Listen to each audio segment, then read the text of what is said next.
it's so many hours, so many things you have to do, and so many energy that you have to put in there, but the result will come later. There are a lot of things you have to do in order to get there, but also there are so many things you do not should do if you want to get there.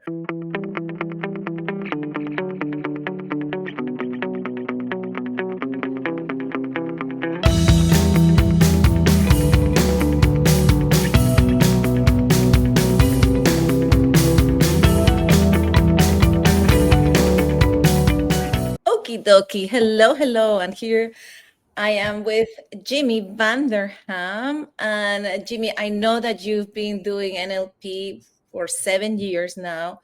And, like I know that you're probably the person that has read, in my opinion, all the NLP books ever existed. Maybe there's some that you haven't read yet. So I know that you started your NLP journey by reading books of NLP. So, and then you went ahead and just finally you met Dr. Richard Bandler, the co-creator of NLP. So what's the difference for you between reading books about NLP and then suddenly learning directly from Dr. Bandler? Well, hello, Pollyanna. Thank you for this interview.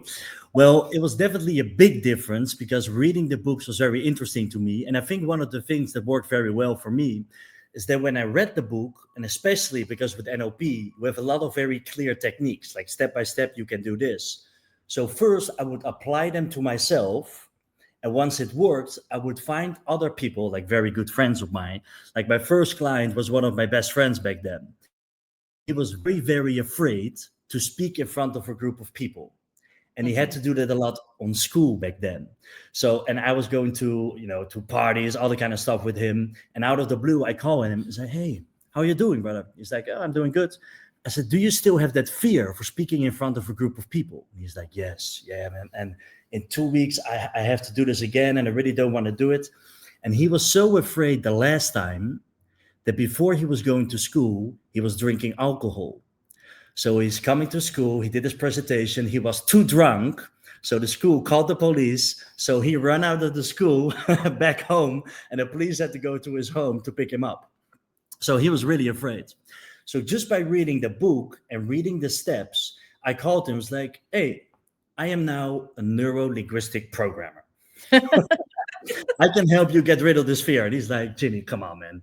Shut up. You can do this stuff." It's like, "I promise you." So I had to use my sales skill to get him in.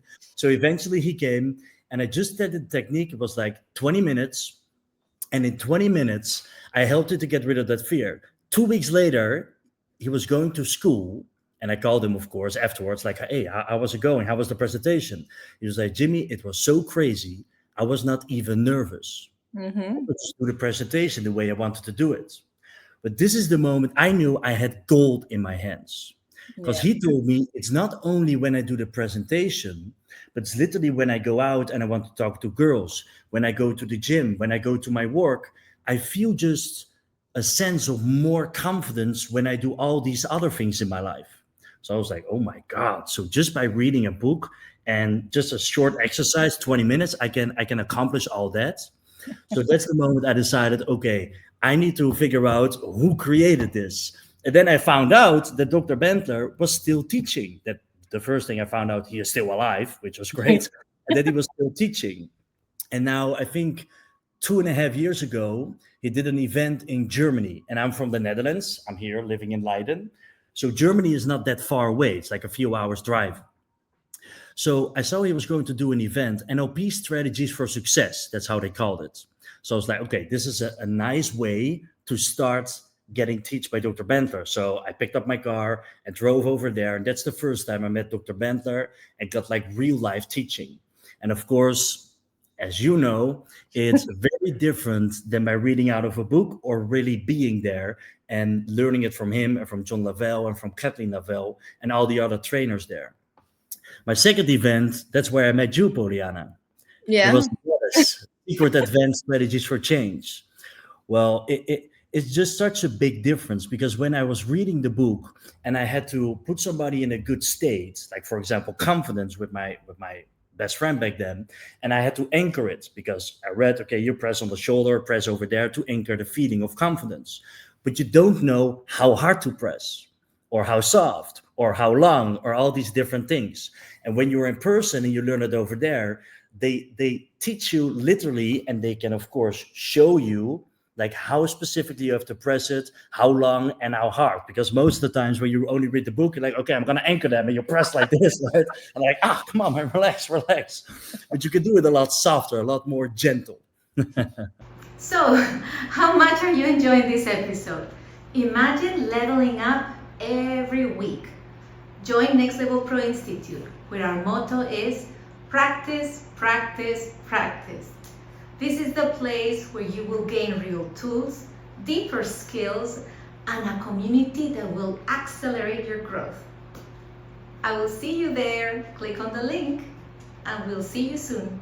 That's funny. No, and that's true. And it is interesting that you mentioned a little bit your background in sales, right? Because is that what you were doing when you started doing NLP? Is that like when you got into NLP, you were working in sales? Is that what it was? It was around the same time. So I read some books before I started doing sales. And after that, I started doing sales, which was great because the NLP worked very well with it because it's Neuro Linguistic Programming, right? Linguistic is the middle name. And with sales, you need to make sure that you are in the right state, right? And use your language in a way so you can convince people to buy whatever you are selling there, of course. So it was great. And I gave a lot of sales training there.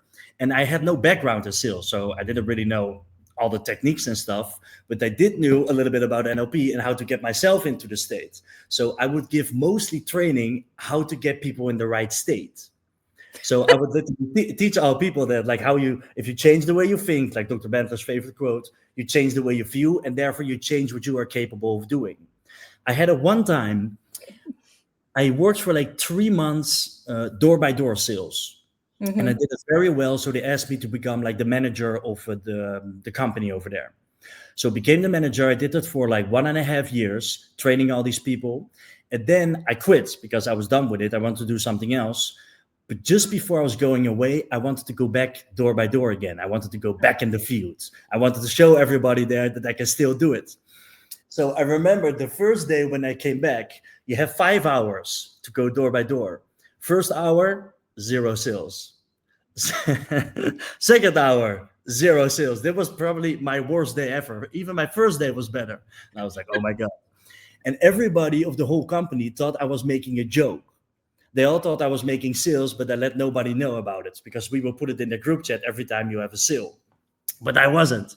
So I called, like my second father, Bert is his name, and I called him. It's like, Bert, I don't know what is going on. I should be really good at this, but I'm still at 0 and it's now 3 hours in.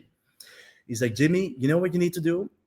I worked for Kika and for Make-A-Wish. It's for child foundations who are sick and you want to get money for them so they can do something very nice one time. So he said, Jim, just sit down somewhere by the road where you're walking, grab your phone, put on YouTube and watch a video from Make-A-Wish. How they use the money so they can get a kid who's very sick and fulfill his wish or her wish. So it's like, okay, I just do whatever he says. So I grab the phone, I sit on the walkway, however you call it. I watched the YouTube video, like 3-4 minutes. I was like, oh, this is very nice. This is very nice. I walked to the door. I was already 3.5 hours in now. First door, I ring the bell. Boom, I make a sale. After that, I made 9 sales in 1.5 hours. If you make 5 sales, perfect, you're good, you can go back home. And I make 9 in the last 1.5 hours. Mm-hmm. Because by watching that video, I start changing the way I was thinking about making the sales. I remembered why I was walking there. So it changed how I feel, and I start changing completely how I was doing the sales process. I mean, it's like we human beings influence each other all the time. So when I change my state, other people, they have no choice to go with us. Right? It's one of the first things we always learn. If you want somebody to go somewhere, you have to go first. Yeah, it's very cool because that happens in business always, right? You really need to kind of like be in love with the product that you're selling. You really need to believe in it, right? Being a training, being, what you were selling there, the information you were selling for the wish, and then also anything, so you have to know and love and believe in the product that you're selling. That's basically, yeah, that's good. And I know that because I know you, that you are someone that that really likes to compete and wants to be at the top of your own game. You like to always be better and better.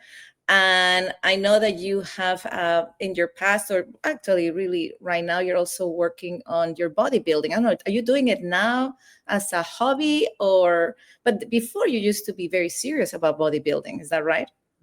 Yeah, I used to be way more serious when I was younger. Like I had like one big goal in my mind back then. I wanted to be the best bodybuilder in the world. That was it.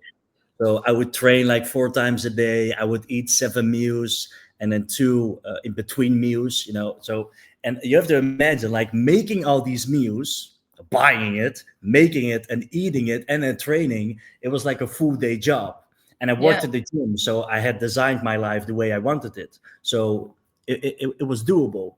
It was a lot of hard work. But I mean, what I learned from it, which I always think is very important to learn from your experiences, is a lot of discipline. And if you really want something, you can get it. But the thing was with bodybuilding, I want to become the best body in the world. So the first thing you have to do is become a professional bodybuilder. So I was going to a gym. It's called Steelworks in The Hague. It's now closed, so I can say the name. And you had like big bodybuilders, like real serious bodybuilders. I was like, oh man, I want this too. And the owner of the gym, he came to me. He's like, Jim, I will train you for free. I will give you all the meal plans for free. So I will help you out if you go on stage and tell everybody that you train with us, that you train at my gym. It's like a marketing thing, right? But then I found out that if you want to become a professional bodybuilder, you have to use a lot of steroids, growth hormone, all that kind of stuff. I was like, well, if I'm going to do that, I'm not going to be very old, or at least I'm not going to be healthy and old. That's not going to happen. So that's one of the reasons I quit that part. So I am not as serious as I was back then with bodybuilding, but I'm still training like 5-6 times a week. I still eat my meals, but instead of 7, I eat 4 meals right now. But I still weigh all my food. So if other people see me living, they're like, man, this guy's crazy with his food and training. But to me, it's like, hey, you have no idea how I was back then. This is kindergarten. Yeah. And so how does that bodybuilding discipline translate to mastering NLP for you? What's that connection between this physical optimization and also this mental neural optimization? Yeah, well, if you want to get big and muscular, it takes years. I mean, you can go today, you can go to the gym and have the perfect workout. Today, you can eat perfectly, and tomorrow you wake up and you don't see any of it. Mm-hmm. Right? You can do it for a week and maybe you see a little change. If you do a month, a little bit, but if you do it over a year, you're like, oh my God, my chest became bigger, this became bigger. So it's so many hours, so many things you have to do and so many energy that you have to put in there, but the result will come later. What I think is interesting, and it's the same, I believe, with other things you want to become really good at or you want to master, right? The path of mastery is there are a lot of things you have to do in order to get there, but also there are so many things you should do if you want to get there. So for example, bodybuilding, you don't want to drink alcohol.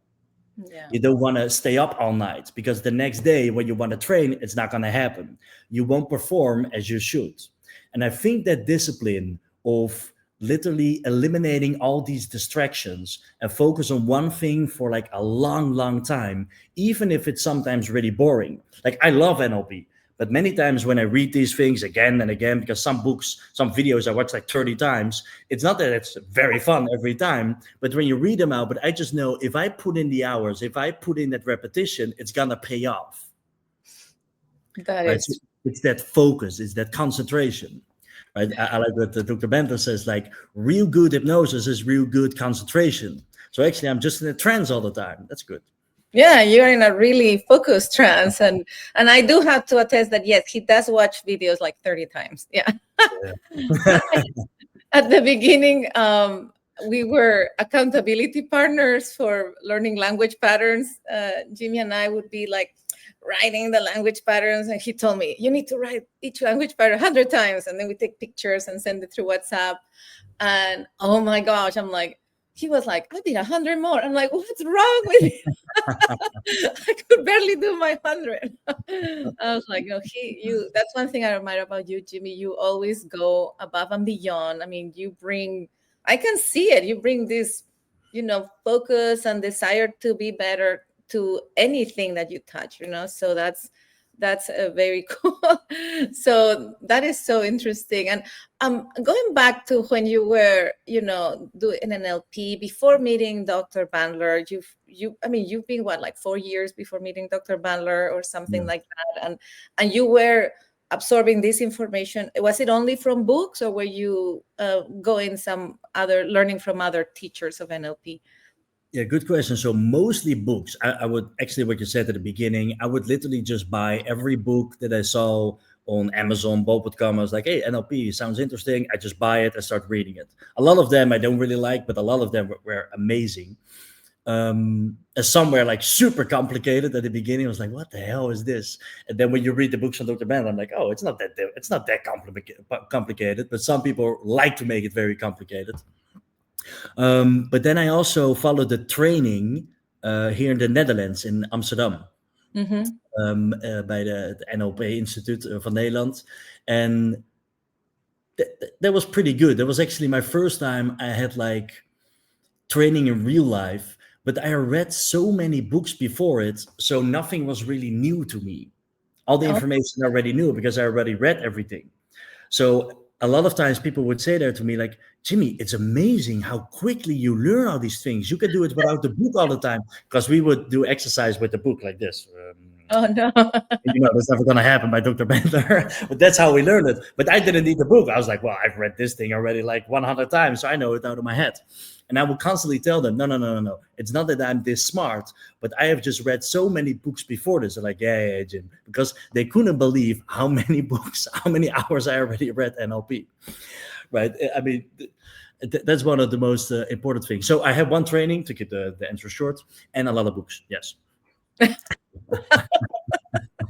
No, but I mean, when we met, that's something that stood out, that you really knew the stuff. It was very interesting. And of course, I think when we met in Dallas, we barely talked during the training. I think we just met at the end.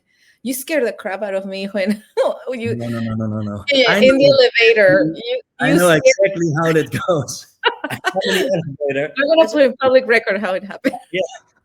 Are you not the lady from the podcast, the interview? And like, what? Me? No. I was like, oh, okay, maybe my mistake. And you were. Amazing. Okay, I had no idea. See, I had done this interview with Dr. Bandler, and I had no idea it was already out. So I had no idea that you had seen it. And so when you're like, so imagine we're in this little elevator, and this man that is like double my size is like, hey, you are. And I was like, whoa, who is this person? Yeah, we were not in very good control of our states then, but yeah, no, it was funny. I was. Yeah. That's how history happened. That's how we met. Yes. Yeah, no, but it was very cool to talk to you. I mean, that's the one thing that, I think bonded us, because we were like obsessed with NLP.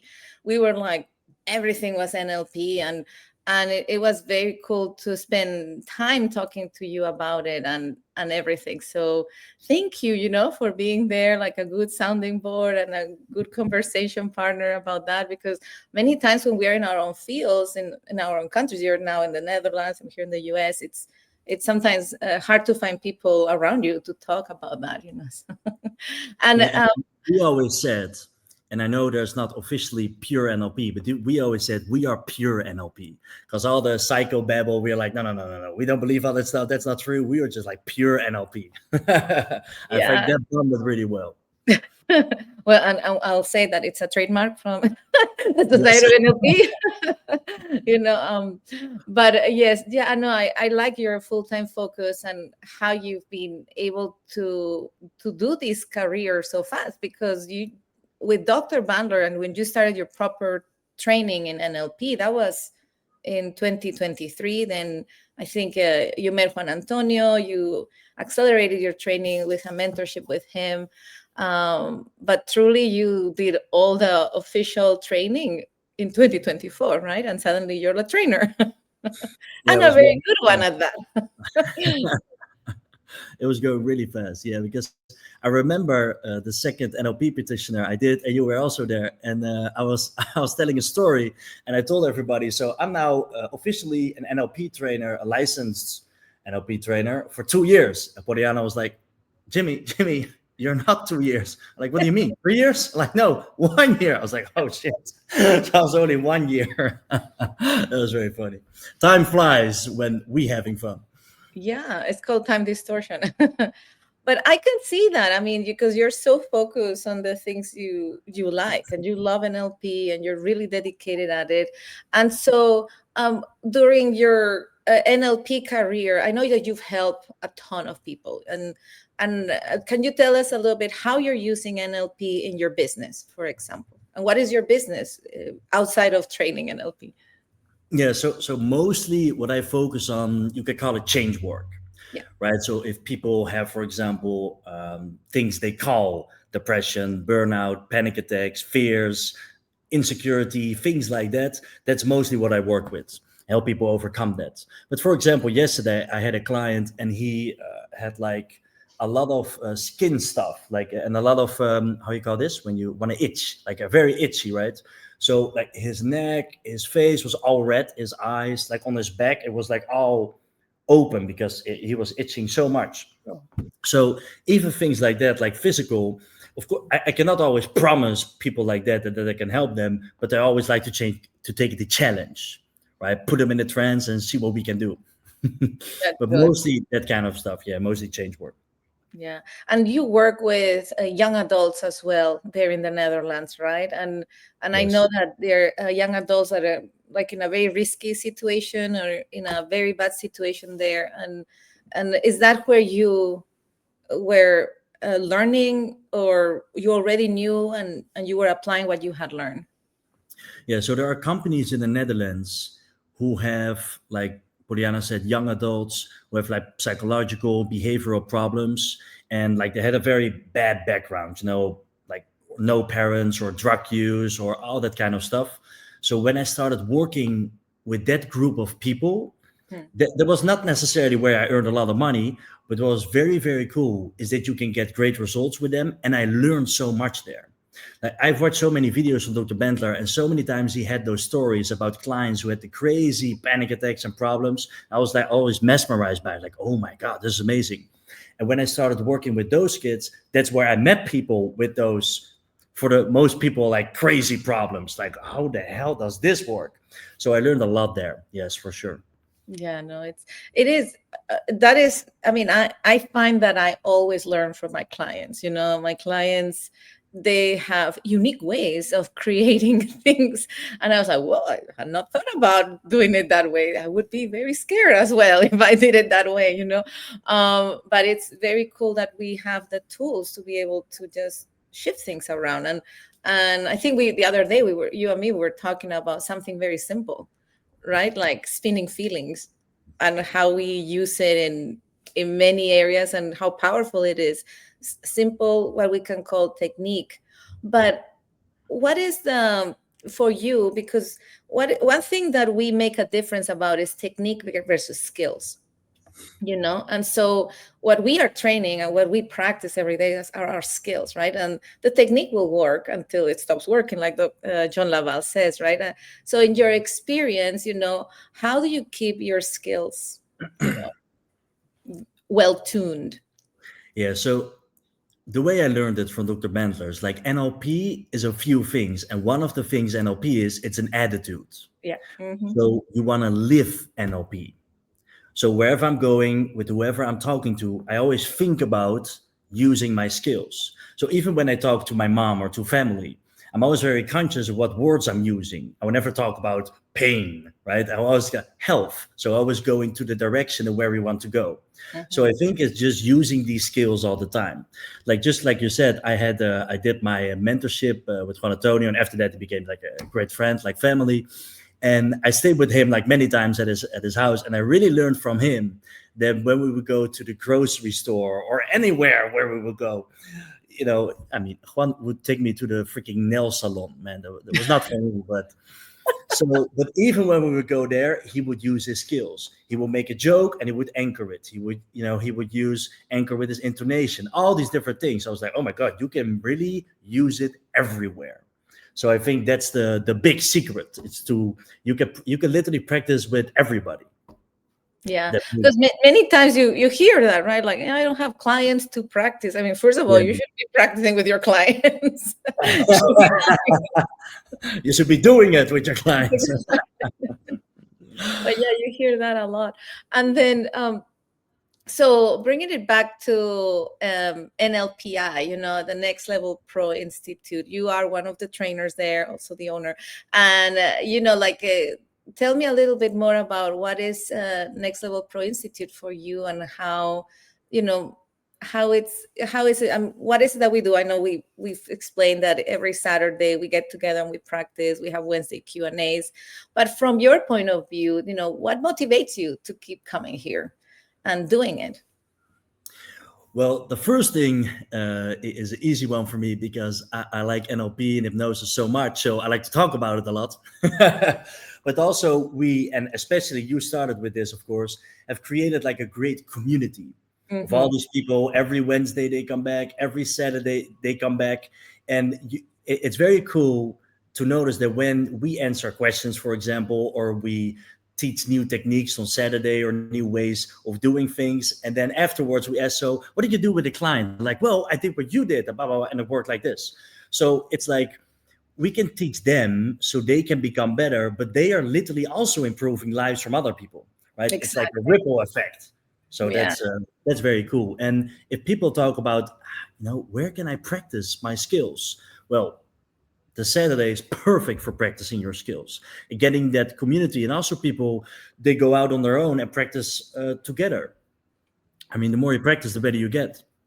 Yeah, because that is true. I've noticed that the students have been also connecting and getting together and being accountability partners to each other, and creating little groups, study groups, outside of this, which is very organically, growing into sometimes I join them. Yes, I know. They told me. Here I am. Just checking on you. Yeah. Or I know Juan has popped in some of those as well. Yeah. It's good. Yeah, no, and it is something that I love what you said about community, because we are all over the world. I mean, you're in the Netherlands, I'm in the US, Camel and Juan in the US, but our students are from basically nearly everywhere in the world. In South Africa, we have a few people. I mean, yeah. How cool is that? I always like that. No, but for sure, I always like what Dr. Bandler says, is that when he started modeling Virginia Satir, Milton H. Erickson, that it was not his purpose to get the magic out of it, but that magic, like his first book, that magic has a structure. So if he could model it, he could teach other people to do more magic. That's how I think about it most of the times. I think what we do is magical. And I think it's very cool to teach other people to do more magic, so we can spread this work through the world. I think every school should learn a little bit of NLP. Yes. How do you think? You have an image here. You talk to yourself. Just change this to, to a funny voice. Shrink this image down. Put a new one here. Like you said, with the spinning feelings. I sometimes have clients who have problems for I don't know how many years. And then when they talk about it, then I see this hand going like this all the time. I just don't know. It just feels so bad. Okay, good. So this bad feeling, where do you feel it, right? I think here. Yes, exactly. So put your hand here. Which way does it spin? Oh, forward. So spin it faster. Does it become worse? Yes. Spin it slower. Stop it. Spin it backwards. And most of the times you get the opposite feeling. People have fear, and you spin it the opposite way. Mostly it becomes curiosity. And sometimes I have clients for years, they feel bad. You just change literally the feeling, how it spins. And they're like, oh my God, I feel better now. Then you change the way they think about it. And if you do it fast enough, and of course with hypnosis and NLP techniques, we make sure that it stays that way. That the new program, the new way of thinking, the new way of spinning your feelings becomes just as automatic as the old program did. So you don't have to constantly think about it. It just happens. Like your old problem just happens. Now the new thing just happens. I think it's amazing. Everybody should learn a little bit about it. I agree. This should be taught in schools, honestly. Yes, absolutely. If I would have known this in school, that will be beautiful. It would save me a few years. Yeah. Yeah, because that's funny. Yeah. Me too. I'll say that. And and then the funny thing is, like, I love the perspective that you were talking about, how we can, we are spreading this magic through the world, right? And that's what we want.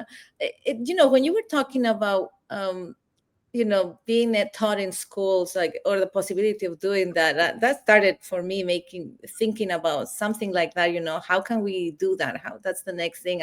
I love that we are teaching the people that we're teaching, but we want to grow it to other places. And yeah, and I see my younger kids, that I'm having some interactions and conversations with them.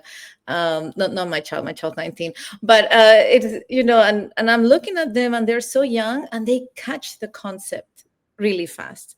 They are grabbing it like very fast. I had a visitor here, and she was actually two of them, and I have a farm, and they are afraid. They're afraid of the dogs, and they're afraid of the horses and stuff, right? And it's really They have a farm. Yes, and it's really easy to help the child, to get over those fears, especially if the parents are not interfering. I mean, they're there, and I was like, can I work with your kid a little bit? And it just takes like 5 minutes, because it's just changing their state, and they're like, oh, and it's so surprising to see them change so fast, because they are really like what we call in theta waves, especially if they're less than 7 years old. They're absorbing all that, and we are putting our seeds there wherever we can, seeds of magic, of light, and hopefully, like, I like what you said, it generalizes. Your first example about how you were able to change one thing in one person, and then it went to other areas. That's because that's how neurology works, right? And exactly, and you never know how that little seed is going to grow. Exactly. And just a little seed can have. I mean, how many times you had it in your life that you maybe read a book or somebody told you something, and just that little phrase just changed the way you were thinking about something, or literally changed the way you were making decisions about something. Maybe you moved to a different place. I don't know. Sometimes just something small can change like somebody's whole life. Mm-hmm. And one thing that I want to say about Jimmy is that when we were in one of the boot camps, my husband went there, and it was his first time doing the practitioner. He was not happy to be there.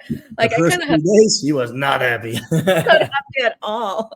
And I remember it was that Wednesday, and he was working with you, and I have been asking you, Juan, please help my husband, because he was really not happy about being there. He's like, Pollyanna made me come, he forced me to come here, and I wanted him to come because see that obsession that you have. I had that obsession, and my husband was not understanding what's going on, right? And I love him. I want him to be part of this world. And so I said, you do need to come to this training with me. It's all covered. Don't worry about it. Just come.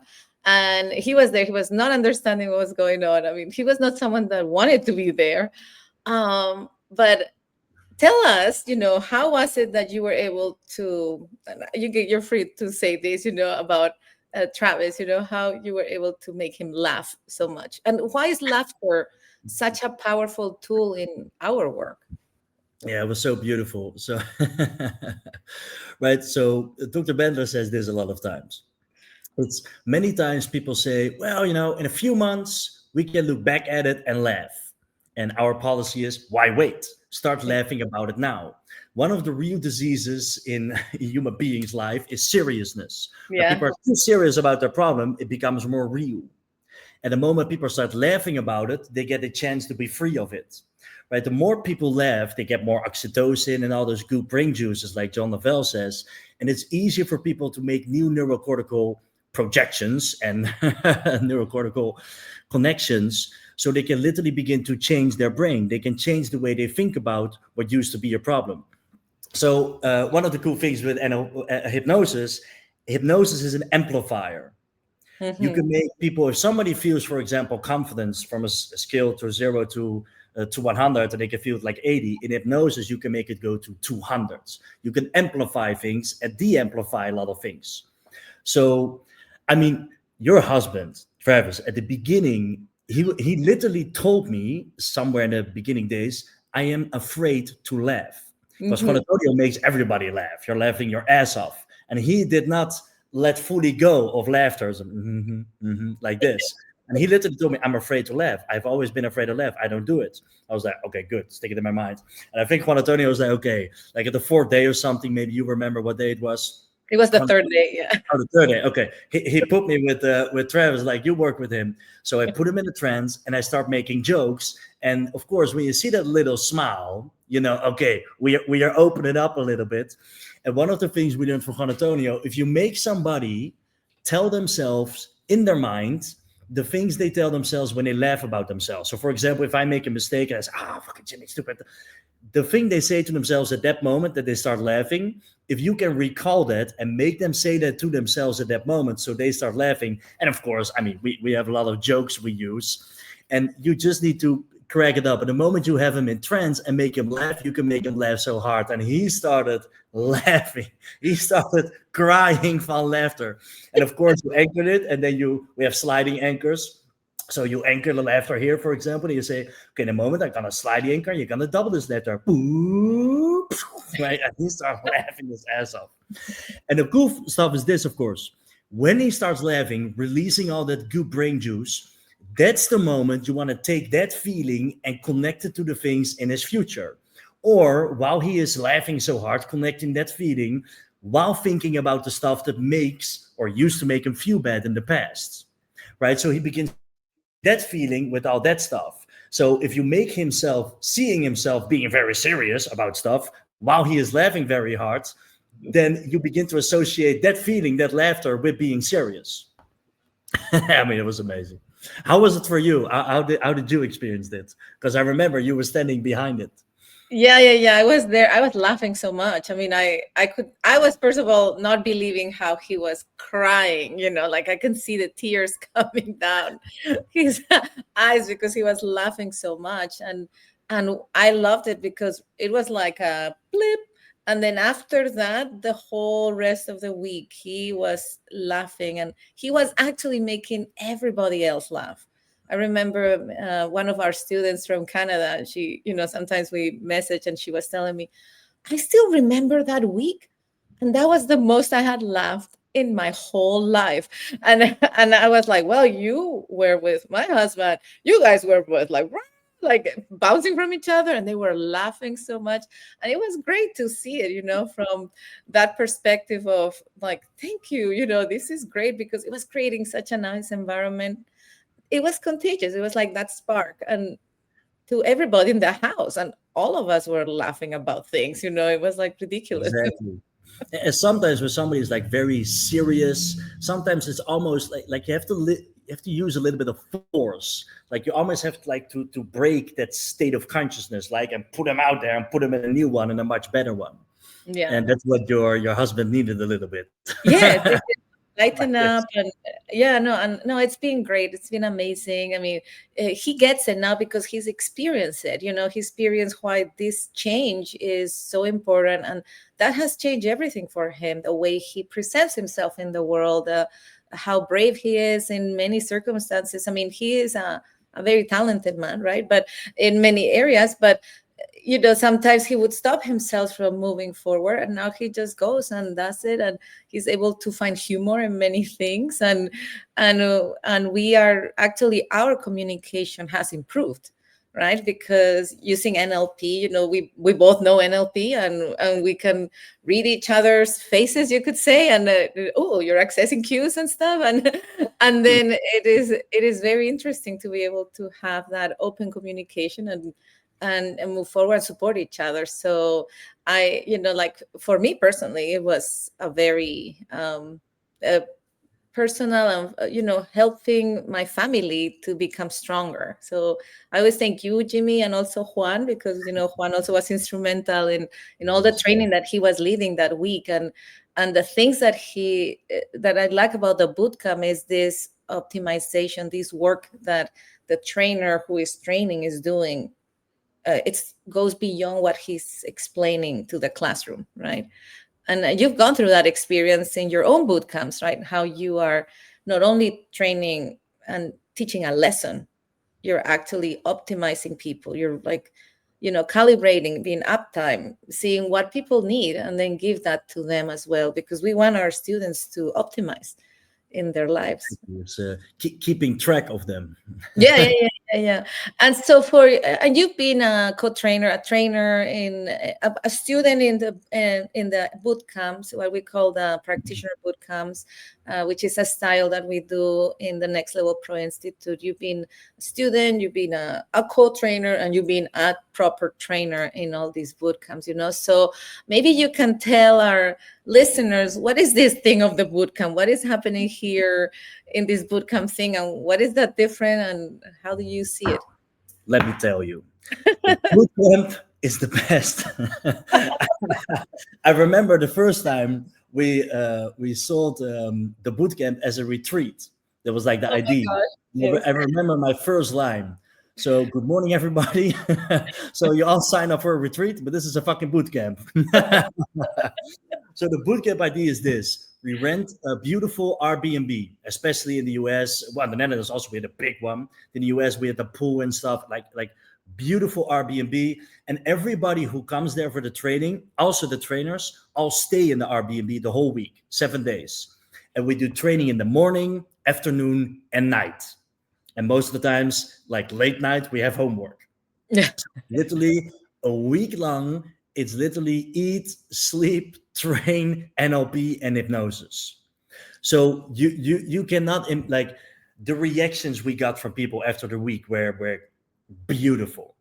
Like for a whole week, hypnosis and NLP, doing all these techniques, all these exercises, but also, like you said, especially the first time when I did my practitioner by Juan, he's teaching the whole week, but he's also installing a lot of stuff to optimize everybody.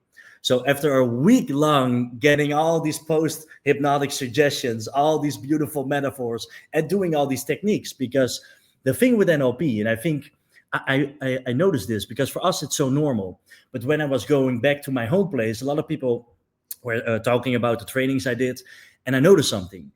They were not aware that if we, for example, do a technique getting rid of a phobia, that we do it with somebody out of the group, put them on stage, do the phobia cure, like they used to call it, right?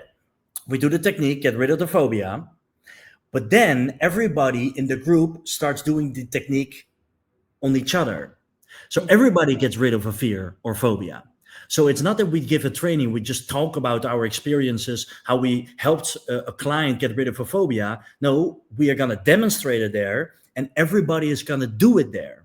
And I think it's a very, very big difference, because when I talked about it back there, when we're like a big group on the birthday, they were like, oh, really? You do it that way? They couldn't believe it that it was like this, because most of the times when you go to a training, a lot of times it's just listening, right? A lot of theories and not like a lot of demonstrations and doing stuff. So there's a big difference. And I think in the bootcamp, that's what we do.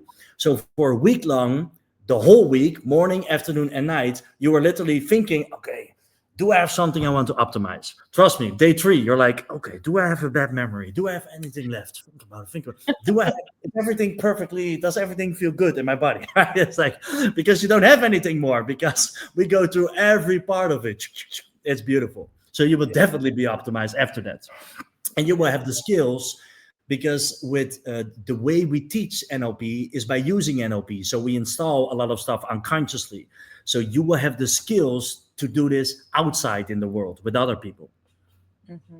No, yeah, that's. I mean, and the extended schedule, right, it might be a little scary for some people. It's like, what if I can't do this? It's too long. I'm a 9-to-5 person. So how would you dispel that myth? Okay, very, very good question. I like it, and I get it. But I mean, I love it. Like, I love the bootcamp. Like, I like 1 week, no sleep, only training. But you get it. I get it. Like, oh man, that's a lot. The funny thing is, you can ask everybody who has been there. Many people have been there. You don't experience it like it's a long day. it's like, oh man, the day is already over. I mean, like Pollyanna said, it's time distortion. So time is very subjective, right? If you are enjoying yourself, time flies by. When you're really bored, standing in line somewhere, it takes a long freaking time. So you will experience it like, oh my God, the week is already over. It's very, very interesting. The thing with NLP, if you're not having fun, you're not doing NLP. That is true. We always make people laugh. We always make people smile. If you want people to learn, you need to entertain them and teach them at the same time. Because the better people feel, the more brain juices they have, the faster people learn. Mm-hmm. No, that is so true. And you know, like I mean, if we are in these bootcamps, for example, we do a lot of hypnosis, and when you're in the trance, it's like you're resting too. Yes, I like. Why do you need sleep? You're sleeping the whole day. Exactly. You know, but that's what you get when you get someone that loves NLP, you know, training with you, you know, like Jimmy and me and Juan and Cam, you know, we're obsessed with it, and that's what happens. A boot camp. Yeah, it's amazing. It's amazing. I really love it. So, Jimmy, I have rapid fire questions for you. Okay, Ooh. So the first answer that comes to mind. So, what is a favorite NLP technique or skill that you use daily? Swiss pattern. Oh, okay, that was fast. Yes. And do you want me to explain or just yeah, answer? sure, you can explain. Yeah. Okay. What I think is so cool about the Swiss pattern, I don't know how many people know about the Swiss pattern. I hope people know it in this podcast. But the thing is, when you build the target, whatever it is that they want, I like to build seeing themselves the way they want to be.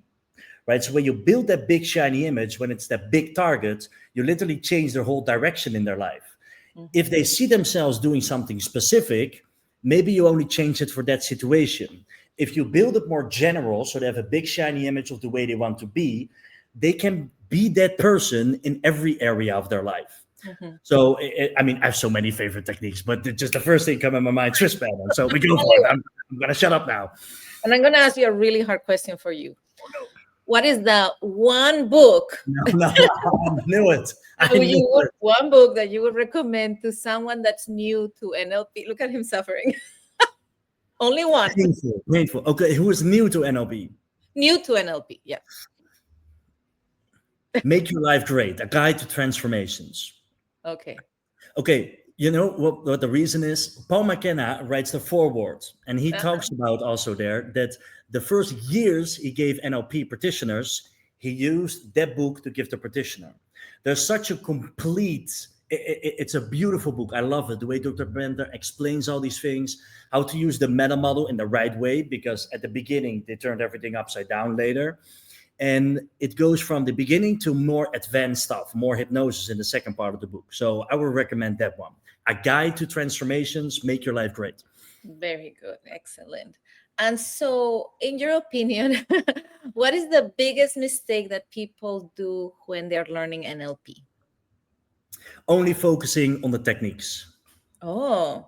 And not focusing enough on the skills. I mean, this is what I learned mostly from John Lavelle. Focus on the skills. Because just like you said, techniques will always work until they don't. And when you have the skills, you can create new techniques. You can create new programs for every client that's in front of you. Because for everybody will be a little bit different. And some people are stressed out because they have one bad memory, and some people are stressed out because they have 100 different images in their mind. So you have to do something different. And if you have the skills, you can figure out what they are doing inside their mind. What is the process, or how we call it in NLP? What is the machine that they have? And then you know how to change it, to reverse it, to modify it, to streamline it, artificial design, whatever you need to do in order to make their life better. So that's what I would say. Yeah, good. And then now, bodybuilding or NLP? Which requires more this is painful. Which requires more discipline. Come on. That's an easy one. Man. Shit. Okay. To me, what do you do to me?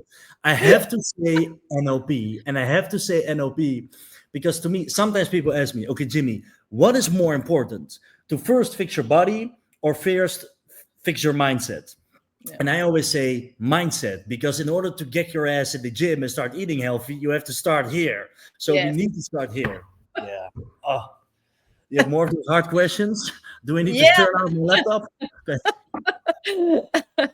And now, what is the best advice that you've received from Dr. Bandler? When you change the way you think, you change the way you feel, and therefore change what you are actually capable of doing. And I like to add this one because lately we were in Italy, Neuro Hypnotic Programming, where you change the way you feel, spinning the feelings, you would change the way you think, and therefore change what you are actually capable of doing. Yeah, that was like, Yeah, that's a specialization of NLP that Dr. Bandler created a new thing. So, wow, it always is evolving. That's what's exciting to be there with him. Well, exactly. I mean, yes, we are. So now for you, how would you define obsession in one sentence? In one sentence. Or two. I mean, I know you cannot do it in one sentence. I'm not good at very short answers. No, he's like, hours later, he's still defining obsession. Obsession, okay. Being relentlessly focused on one thing for a very long time. Good. And that's the thing, because lately I had a client, and she's this obsession, and she would see it as a wrong thing. It's like, oh, it's awful to be this obsessed, right? But the way you define it, you can use it for many things, right? That's the whole spirit of NLP, the structure of it. Absolutely. Yesterday I had a client, because the way I think about it, to keep by myself, is obsession is a machine people have in their mind. They think about something in a way that makes them obsessed about it. So that same way of thinking, that same machine, we can apply to many other different things in people's life. Yesterday I had a client, he was sitting here next to me, and he talked about his obsession in a very bad way. He said, Jim, I'm so stressed out. I feel so depressed. So at every moment in time, I'm watching series. And he's like, I don't even like the series on Netflix, but I just watch it so I don't have to listen to the stuff in my head. But he said, just 5 minutes before the series stops, I quickly press so the next one comes on. So I don't have that minute of silence and I have to listen to all the stuff in my head. So he was obsessed about constantly keeping himself busy. So he did, avoiding the stuff, whatever was going on in his head, right? So he was obsessed about it. He constantly kept telling me about it. Like, I'm obsessed about it. Okay, good. So I asked him, that same obsession, have you been obsessed about other things in your life? He's like, yes. When I worked on my business, Jim, like years ago, I was obsessed about it, everything I did. So he has a machine that works beautifully when he is doing his business, because he made a lot of money. But now he used that same machine for something that's not very useful for him. So all I have to do is take that same machine that already works, put something new in its place, like getting healthy. Then another point, which is very important, I think, is every machine needs an on-off button. Yes. So I put him in a trance, turn on that machine, because he wanted to be obsessed about working again. But I told him, so isn't it a better way of being obsessed about your business while you are working at your business, but at night when you come back home by your wife, that you are completely there with your wife and not thinking about the business all the time, but you can focus on her and doing fun stuff with her. It's like, well, if that's possible, I would like that. Okay, good. So you need an off button there.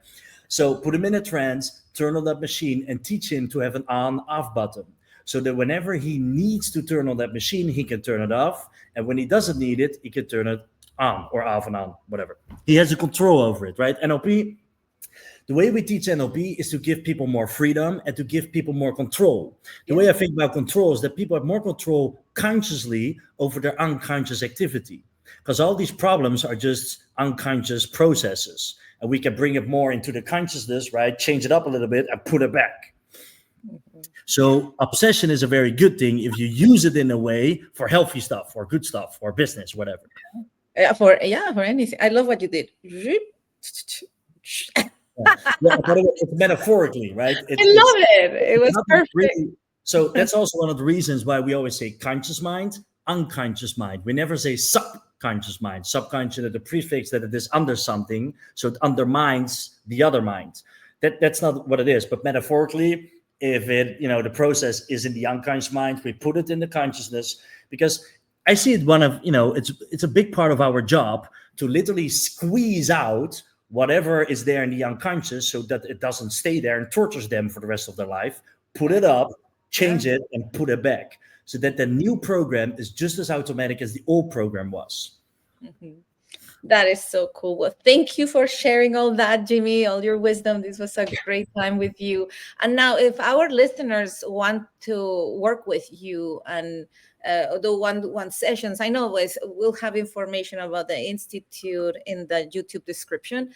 But how can they reach you? How can they get in touch with you?